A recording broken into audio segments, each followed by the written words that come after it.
How do you write a blog post? My name is Zuli Rain. I'm a product marketer here at Medium, and today I'm going to share with you a couple of different ways that you can write a blog post.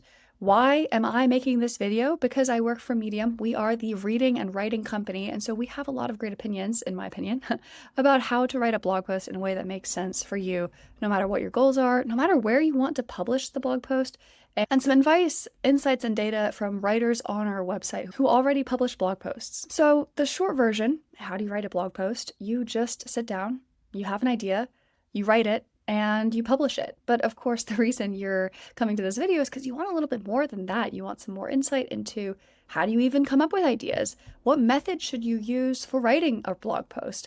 How do you polish a blog post? Where should you publish this blog post once you're done working on it? And does using AI count? We're going to get into all that and more in this video. Okay, let's start by talking about your goals as a writer.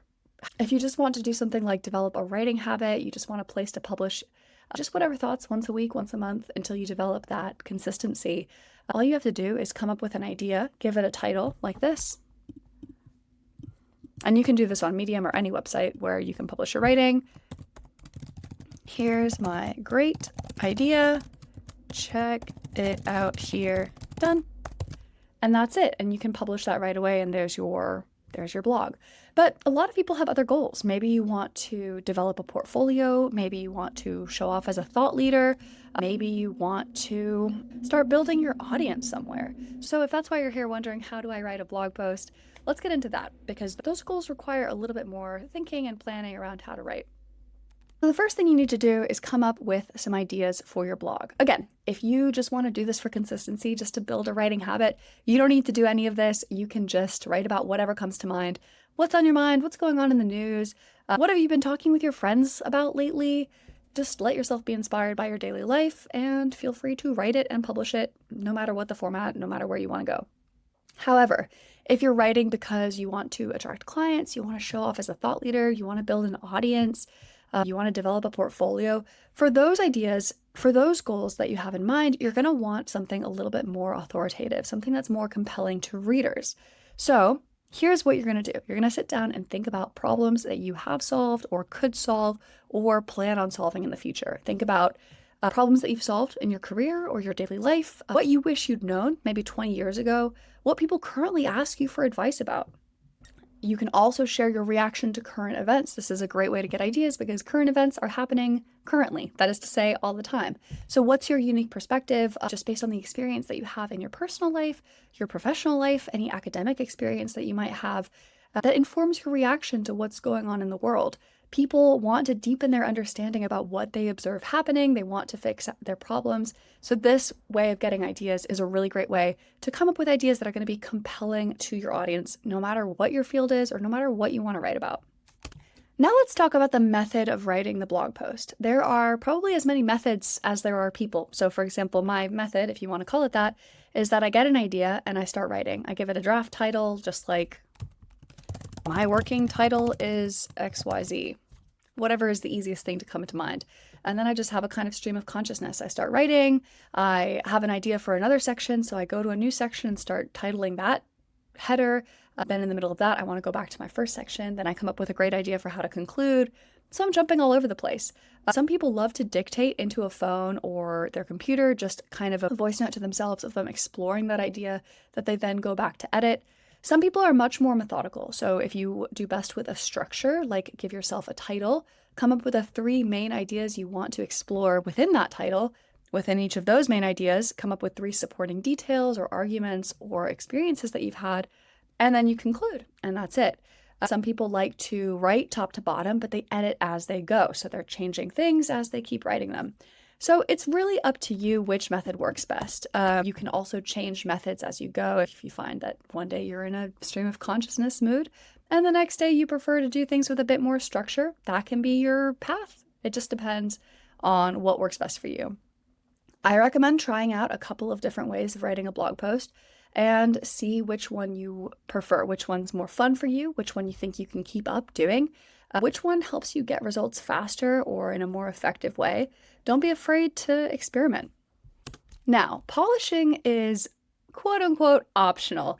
For example, if you want to just build your writing habit, you just want to get used to hitting that publish button, I would advise you to remove as many obstacles as you can. Maybe do a quick proofread, but just try to get used to hitting that publish button frequently and getting used to work that isn't perfect. Because, spoiler alert, it's never going to be perfect. Everybody publishes typos, no matter who they are or who they have as their editor.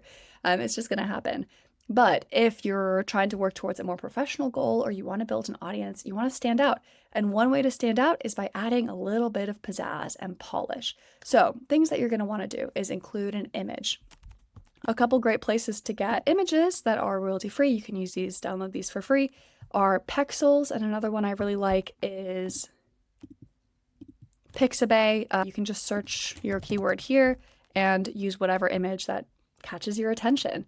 If you're using Medium, you can actually use our existing Unsplash integration and follow the same process. Type in your keyword, pick your beautiful image, and there you go.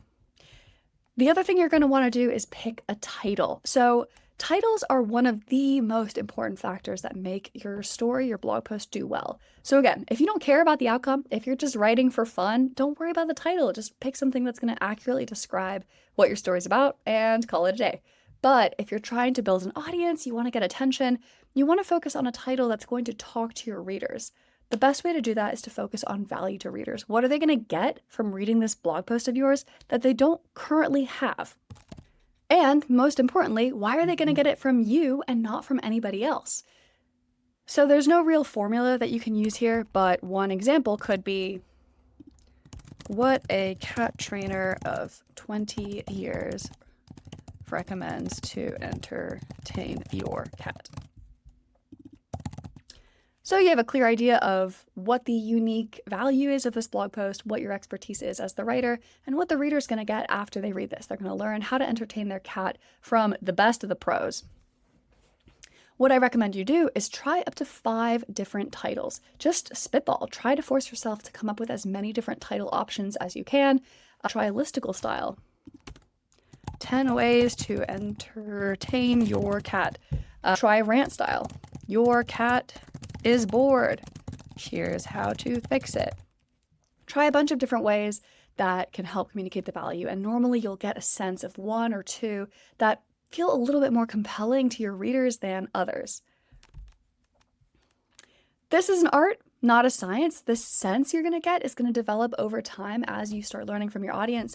On Medium, if you choose to publish your blog post on Medium, you'll get some really interesting stats called presentations that let you see how often your story has been presented to readers on Medium and how many times they chose to click. So here's an example of one I'm particularly proud of. It's been presented 125,000 times, and 12% of people chose to click through on that story. So that's a really good percentage for me. Again, this is something that you'll get a sense for over time, what stories make people want to click and read.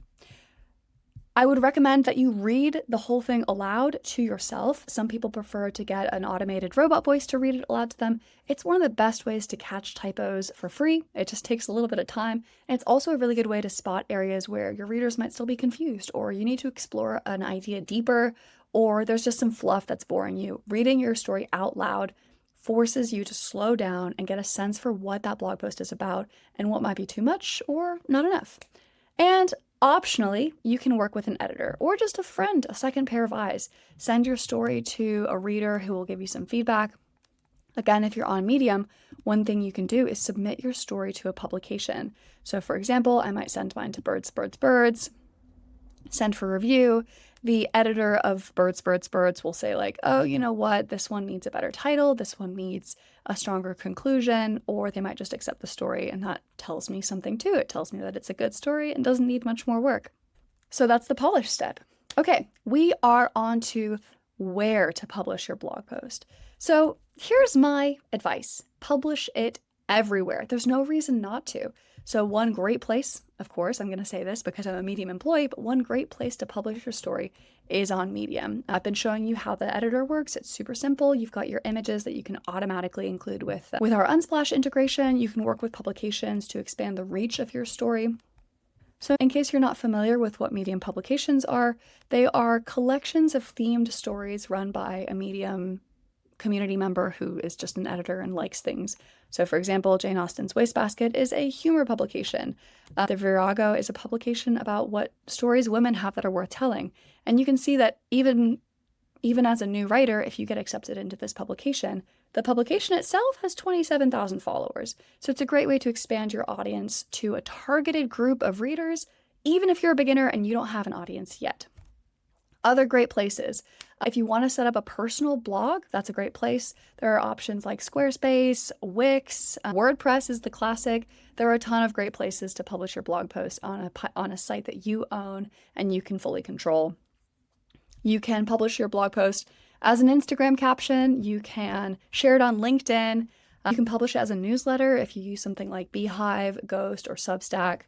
But like I said, why not all of these places? I recommend publishing your blog post in as many places as you can to really maximize the chances of getting the readers that you want. Okay, we have covered the main components of how to write a blog post. What's next? There are 4 steps for what's next that I recommend doing for anybody who wants to write no matter what your goal is. Number 1, keep writing. This is the most important one. If you don't listen to any of the next steps, that's fine. Just keep writing. You want to keep writing to develop your consistency in your habit. You want to keep writing to make sure that you're going to keep reaching readers and new readers. And you want to keep writing because it's a rewarding thing to write, to explore your ideas, to get feedback from your community. The next thing you should do is develop a community. Get a sense for who those regular readers are. Reply to their comments. Check out some other writers in your topic that you like writing about and see what they have to say about your area of expertise. So for example, on Medium, you can use publications as a way to get to know fellow writers, the editors of this publication, regular readers of that topic, who are all going to be interested in that thing that you're writing about because they're all involved in this publication. On other places, you might get to know regular readers who stumble across your blog. You might get to know your subscribers or your followers on other platforms. You should also remember that you're writing to enjoy yourself. It doesn't matter what your writing goal is. If you're not having fun, then writing probably isn't for you. Now, this isn't like a one day yes, one day no thing. If you have one bad day, that doesn't mean you should scrap it all and give up on writing entirely, but just make sure that you are writing in a way that's enjoyable for you, because that's the only way you're going to keep going. If you're writing and you find out you hate it, it's really difficult to keep forcing yourself to crank out content. Your writing is going to be at its most successful if you're doing the kind of writing you enjoy. Personally, the writing that I find rewarding is writing that resonates with my community, so that's why developing this community is such an important step in your onward success. And finally, make sure to revisit your original goals. You might have started this to develop a portfolio and attract new clients. You might have started it to develop a voice in your niche as an expert. Go back to that goal frequently and see, am I making progress towards this with my blog post? Am I achieving the things that I wanted to achieve? And if you want to change your goals, that's totally fine. Those goals are here to serve you, not the other way around. So just make sure that you're aiming towards what you want. Now let's cover some FAQs. One of the auxiliary questions that always comes up when people are asking, how do I write a blog post, is, can I use AI to write a blog post? And the short answer is you can. Nobody's going to arrest you for using AI to write a blog post, but I want you to consider what your goals are with writing, what you want to accomplish by publishing a blog post. And realistically, using AI heavily, especially, is not going to help you accomplish those goals. Say you want to build a writing habit. Using AI is not going to help you. You're just going to develop the habit of pressing a button on AI to generate a blog post, and that's not really writing. If it's to help develop a portfolio of stories that will help you stand out to clients, using AI is a really challenging way to stand out because by the way AI works, it's not going to come up with anything original or unique that really makes you stand out as a unique voice in this field. To develop an audience, we've seen this on Medium, is that readers are really tired and they're getting really good at sensing when something is AI generated versus when it's from a human voice with a human perspective. And so regardless of what kind of audience you're trying to build, whether it's an audience that respects you as a thought leader or just an audience of readers who love what you write, using AI isn't going to help you accomplish those goals either, because AI just can't help give these original thoughts and experiences that you, as a cat trainer of 20 years or a serial dater or the inventor of the toaster strudel, or whatever your cool thing is that you want to write about. AI can't give that. Only you can, and that's why you're writing a blog post. So I know some people use AI to help tell stories. So for example, a lot of people use AI to help translate or to help outline or to help catch typos for editing. And all I'll say here is that there is a fine line. There's a line between using AI to help versus using AI to write. And only you really know where that line is. If you find that you're worried about it, you're asking the question, you've probably crossed the line. Now, if you're not worried about it, then you're totally fine. Other FAQs about how to write a blog post. How long should a blog post be? So again, we're looking at data from Medium. The blog post should be as long as it needs to be to fully explore and answer your idea without unnecessary fluff. What that's going to be could be as short as 17 syllables, for example, if you're writing a haiku. It could be as long as several 100,000 words if you are publishing your novel. We've seen both ends of the spectrum frequently. It's going to depend on what your goals are as a writer of this blog post. If you're trying to position yourself as an expert, you want to really show off your expertise and explain to readers why they should trust you. That's going to take some time. If you just want to write and get into that habit, doesn't really matter. It can be 100 words, 1,000 words. That's going to depend totally on what you want to get out of your writing. What I recommend you do if you're hemming and hawing about whether it's too long, too short, read it out loud. Again, this is going to be so helpful. You'll get a real sense for if there's anything missing that needs to make your story a little longer, or if there's anything that you can cut that's already explained more than once, that's too fluffy, not going to interest readers, trim.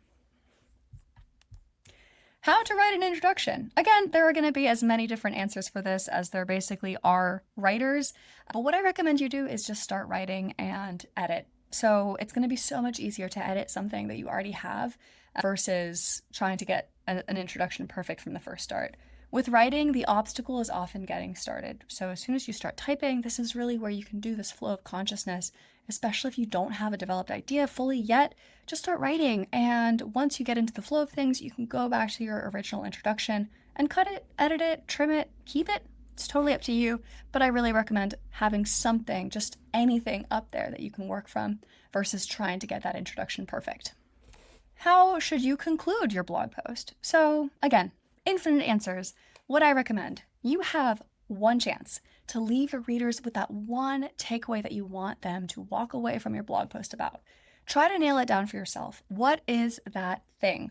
Ideally, you're answering the question that you kind of raised in your title. You're really underlining the value that you've just provided for them in this blog post. For example, you're a cat trainer of 20 years, you're teaching them how to entertain their indoor cats. You can just summarize. Remember, give them access to toys, rotate the toys, try new toys, use catnip, whatever that conclusion is. Pick that one thing, that one main idea that you want them to walk away from, and build your conclusion around that. So if you're watching this video because you're about to write your very first blog post, I hope this helped. I hope this made you feel encouraged no matter what your goals are with writing. And you're probably wondering, how do I get better? We hear from writers all the time on Medium that one of the best ways to get better at writing is to write. You just have to write more. And remember, I told you earlier about developing this sense of like when a title is good, you're also going to develop a sense for when things are too fluffy or when you need to explore an idea more. You're also going to get feedback from readers as you go. Feedback can be as explicit as leaving a comment saying, "This was confusing, explain this better."